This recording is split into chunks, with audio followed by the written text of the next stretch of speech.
안녕하세요. 지식의 반찬을 더하다입니다.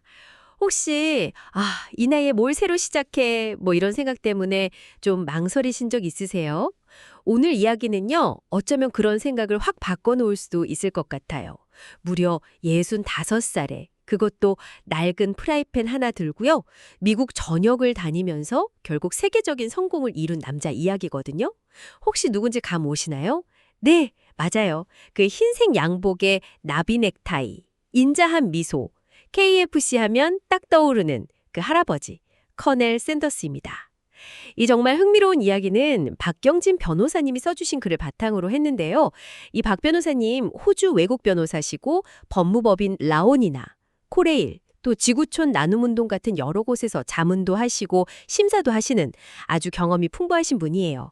오늘은 이분의 통찰을 좀 빌려서 샌더스의 삶을 한번 깊게 들여다볼까 합니다.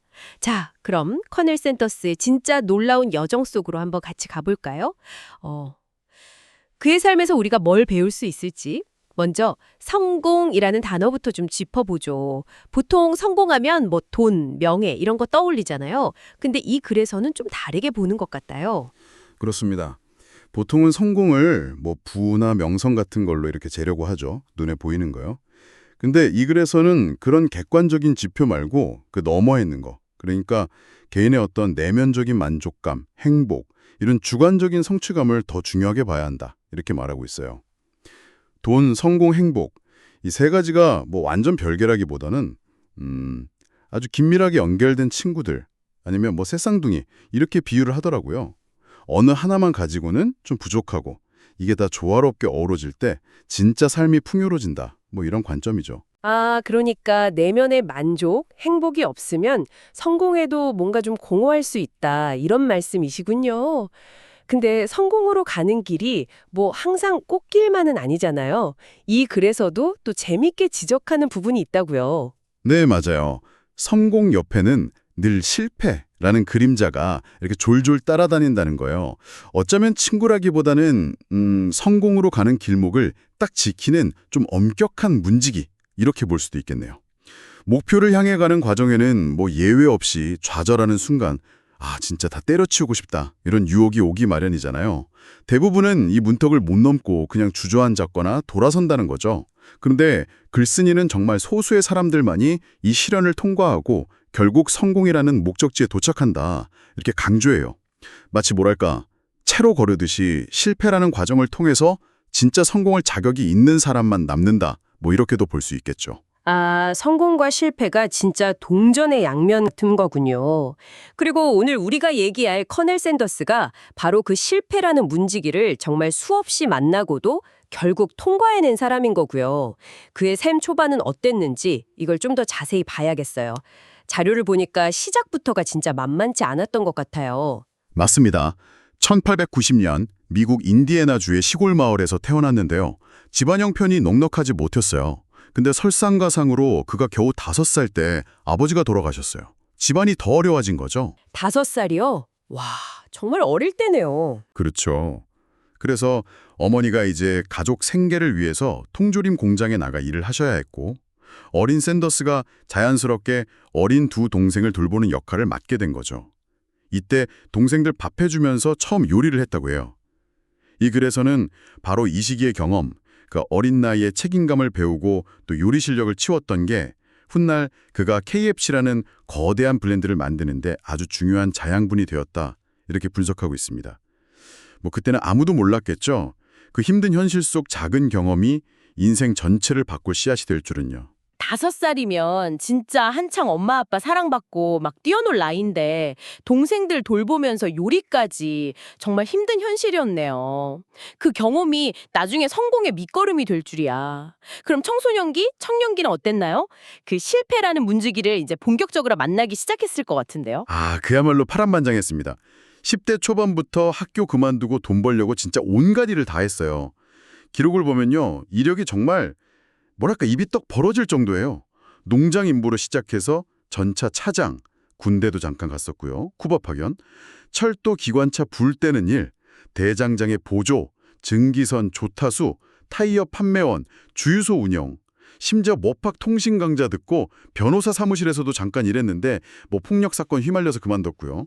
보험 판매도 했고 자기가 개발한 아세틀렌 램프 사업하다가 전기가 보급되면서 망하기도 하고 정말 한 직업에 오래 있지를 못하고 계속 새로운 일을 찾아 헤맨 거죠. 자료에 따르면 그가 거쳐간 직업수가 무려 40가지가 넘는다고 하더라고요. 40가지요? 와, 이건 뭐 그냥 직업을 여러 개 가졌다 이 수준이 아니라 거의 뭐 실패와 좌절의 연속이었다 이렇게 봐야겠네요. 한 분야에서 쭉 경력 쌓는 거랑은 완전 거리가 멀었네요. 그렇죠. 안정하고는 거리가 멀었고 성공보다는 실패가 훨씬 더 익숙한 삶이었죠. 주유소 운영하다가 대공황 때문에 파산하기도 했고 또 직접 운영하던 레스토랑이랑 모텔이 있었는데 새로 고속도로가 생기는 바람에 하루아침에 손님이 뚝 끊겨서 문 닫아야 했던 그런 아픔도 겪었고요. 그 과정에서 얼마나 속상하고 좌절감을 느꼈을지 상상하기 어렵습니다. 그의 젊은 시절은 뭐 성공이라는 단어와는 정말 거리가 멀어 보였고 오히려 실패 전문가라고 불러도 될 정도였어요. 진짜 듣기만 해도 숨 막히는 실패의 연속인데요. 근데 이야기가 여기서 끝나는 게 아니죠. 오히려 진짜 드라마는 인생의 황혼기 시작되잖아요. 그렇게 수많은 실패를 맛보고 이제는 정말 은퇴해서 좀 쉬어야 할 나이, 65. 그때는 어떤 상황이었나요? 보통 사람이라면 진짜 다 포기했을 것 같은데요. 상황은 뭐 전혀 나아지지 않았습니다. 오히려 더 깊은 나락으로 떨어진 상태였죠. 그가 운영하던 마지막 사업마저 실패로 돌아가면서 그는 이제 완전히 빈털터리가 된 거예요. 남은 거라고는 매달 정부에서 나오는 사회보장 지원금. 그때 돈으로 $105가 전부였어요. 105달러요? 네. 지금 가치로 따져도 한 달에 한 15만 원? 그 정도 될까요? 이걸로는 뭐 기본적인 생활조차 어려운 진짜 벼랑 끝에 몰린 상황이었죠. 평생을 그렇게 노력했는데 결국 남은 건 지독한 가난하고 암울한 노후뿐이었던 거예요. 누구라도 이런 상황이면 진짜 깊은 절망에 빠져서 남은 생을 원망하면서 보낼 가능성이 높죠. 105달러. 아, 그 돈으로 어떻게 살지 진짜 막막했겠네요. 그런데 커넬 샌더스는 여기서 우리가 예상하는 반응과는 완전히 다른 선택을 하죠. 바로 이 지점이 그의 이야기가 우리한테 큰 울림을 주는 이유겠죠? 맞습니다. 그는 주저앉아서 절망하는 대신에 정말 믿을 수 없게도 새로운 도전을 결심합니다. 가진 거라고는 낡은 포드 자동차 한 대, 그리고 수십 년간 계속 실패하면서 완성한 자신만의 11가지 비밀 양념 치킨 레시피. 그거하고 압력솥 개조해서 만든 낡은 프라이팬 하나. 이게 전부였어요. 그는 이 초라한 장비들을 싣고 미국 전역의 레스토랑을 찾아다니기 시작했어요. 목표는 딱 하나.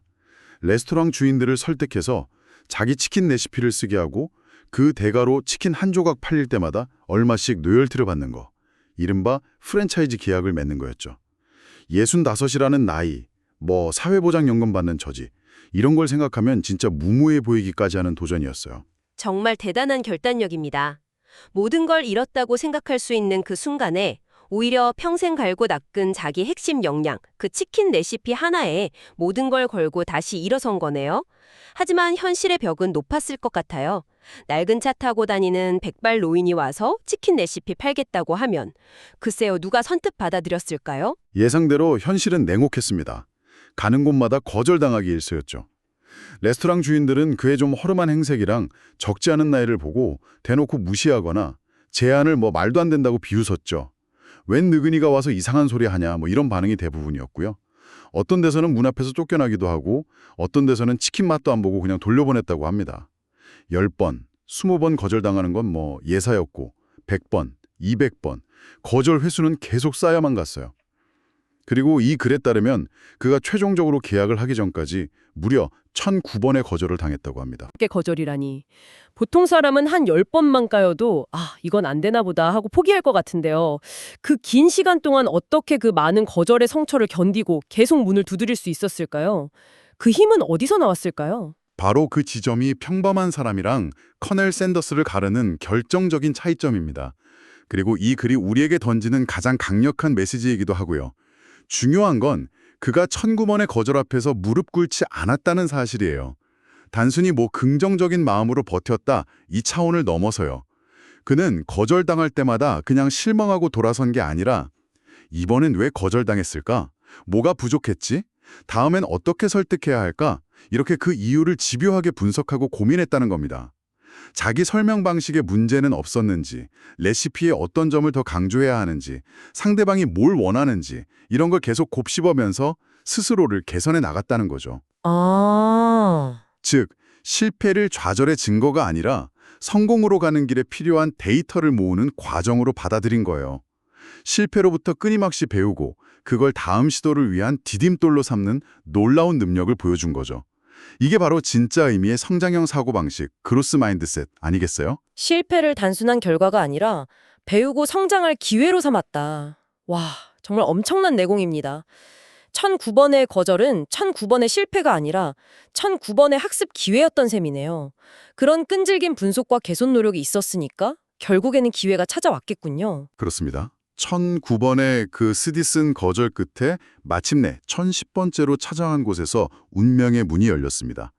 그곳은 유타주 솔트레이크 시티에서 솔트레이크 카페라는 작은 식당을 운영하던 피트 하먼이라는 사람이었어요. 하먼은 샌더스의 그 끈기랑 열정에 감탄했고 무엇보다 그의 치킨 맛에 완전히 반했다고 합니다. 겉은 바삭하고 속은 촉촉한 진짜 전에는 맛보지 못했던 독특한 맛이었죠. 하먼은 샌더스의 제안을 받아들여서 치킨 한 조각당 4센트의 로얄티를 주기로 계약했습니다. 이게 바로 KFC 역사의 공식적인 시작이었던 거죠. 드디어 1010번째 만에 첫 결실을 맺었군요. 와, 정말 감격적인 순간이었겠어요. 그 첫 계약이 모든 것의 시작이었겠네요. 네, 그 첫 계약이 완전 기폭제가 됐습니다. 피트 하먼 식당에서 샌더스 치킨이 켄터키 프라이드 치킨이라는 이름으로 막 불티나게 팔려나가면서 입소문이 퍼지기 시작했어요. 야, 그 식당 치킨 맛 진짜 끝내준다더라. 이런 소문이 퍼지니까 다른 지역 레스토랑 주인들도 관심을 갖기 시작했죠. 샌더스는 하먼과의 성공 사례를 바탕으로 다른 식당들을 더 효과적으로 설득할 수 있었고 프랜차이즈 계약은 점점 속도를 내기 시작했습니다. 5년 만에 미국과 캐나다 전역에 200개가 넘는 가맹점이 생겨났고요. 1963년에는 600개를 돌파하면서 그야말로 폭발적인 성장을 이뤘습니다. 65세 완전 빈털터리로 시작해서 불과 몇 년 만에 600개가 넘는 가맹점을 거느리게 되다니 진짜 영화 같은 이야기네요. 그 후 KFC는 어떻게 됐나요? 사업 규모가 걷잡을 수 없이 커지니까 샌더스도 더 이상 혼자서는 관리하기 어렵다는 걸 깨달았죠. 1964년 당시 74세 나이로 존 브라운 주니어와 잭 매시라는 사람들이 이끄는 투자그룹에 KFC 사업권을 200만 달러에 매각하기로 결정합니다. 200만 달러요? 네, 현재 가치로 따지면 거의 200억 원 이상 되는 큰 돈이죠.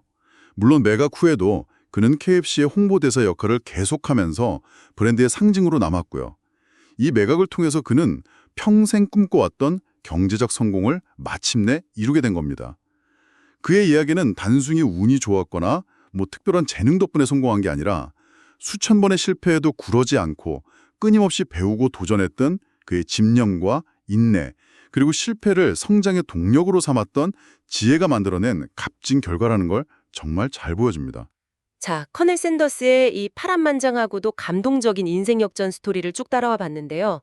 이 이야기가 오늘을 살아가는 우리, 특히 이 방송 듣고 계신 청취자분들께는 어떤 메시지를 던져주고 있을까요? 박경진 변호사님은 이 글을 통해 어떤 점들을 특히 강조하고 싶었던 걸까요? 글쓴이는 이 이야기를 통해서 우리가 삶에서 만나는 어려움이나 실패를 대하는 태도에 대해 중요한 두 가지 관점을 제시합니다. 첫 번째는 바로 생각의 전환의 힘이에요. 살다 보면 누구나 나는 왜 이렇게 운이 없지? 왜 나만 이렇게 힘들까? 이런 부정적인 생각에 눕혀 빠질 때가 있잖아요. 그럴 때 좌절감에 그냥 빠져 있기보다는 샌더스가 그랬던 것처럼 어떻게 하면 이 상황을 헤쳐나갈 수 있을까? 이 실패에서 뭘 배워서 다음 단계로 나갈 수 있을까? 이렇게 질문의 방향을 바꾸는 게 결정적으로 중요하다고 강조해요. 즉, 문제 자체에만 집중하기보다 해결책과 가능성에 초점을 맞추는 긍정적인 사고방식이죠. 이런 생각의 전환이 우리의 태도나 습관을 바꾸고 결국에는 예상치 못한 결과를 만들어낼 수 있다는 믿음을 가져야 한다는 겁니다. 아, 나는 왜 안 될까? 이게 아니라 어떻게 되게 만들까로 생각의 물꼬를 트는 것. 정말 중요한 지점이네요. 또 다른 하나는 뭔가요? 두 번째는 함께 성장하는 조력자의 중요성입니다. 샌더스의 경우 그의 레시피를 알아봐주고 첫 계약을 성사시켜준 그 피트 하먼 같은 사람이 결정적인 조력자였잖아요. 글쓴이는 우리가 혼자서 모든 걸 다 이룰 수는 없다고 말합니다. 따라서 내 주변에 긍정적인 에너지를 주고 나의 성장을 지지하면서 함께 나아갈 수 있는 좋은 동반자, 즉 조력자를 알아보고 관계를 맺는 안목박 노력이 필요하다고 얘기해요. 여기서 핵심은 그냥 일방적으로 도움만 받는 관계가 아니라 서로의 삶과 꿈을 존중하면서 함께 성장하는 파트너십을 만드는 거죠. 나 역시 누군가에게 긍정적인 영향을 주는 조력자가 될 수 있어야 하고요. 이 부분은 우리 각자에게 스스로 질문을 던져보게 합니다. 지금 내 곁에는 나를 지지해주고 함께 성장을 돕는 긍정적인 조력자들이 있나요? 그리고 나는 주변 사람들에게 그런 존재가 되어주고 있을까요? 생각의 전환과 긍정적인 조력자의 존재, 이 두 가지가 정말 절망적인 상황에서도 포기하지 않고 결국 성공을 이뤄낸 커넬 샌더스 이야기의 핵심 교훈이군요. 그의 삶은 정말 나이나 환경은 결코 꿈을 막는 장벽이 될 수 없다는 걸 증명하는 것 같습니다. 오늘의 이야기 어떠셨나요? 이야기가 유익했다면 좋아요와 구독, 알림 설정 잊지 마세요. 잠시 후 차분하게 커넬 샌더스는 1009번의 거절을 겪으면서 단순히 안 되나 보다 하고 좌절한 게 아니라 왜 안 됐을까? 이걸 분석하면서 다음 도전을 위한 교훈을 찾았다고 하죠. 혹시 여러분은 삶에서 거절이나 실패를 경험했을 때 그 순간의 아픔과 실망감에만 머물러 계시진 않나요? 아니면 샌더스처럼 그 쓰라린 경험 속에서도 뭔가 배울 점은 없는지, 다음번엔 어떻게 다르게 해볼 수 있을지를 고민하면서 성장의 발판으로 삼으려 노력하고 계신가요? 잠시 시간을 내서 자신의 경험을 돌아보는 것도 의미 있을 것 같습니다.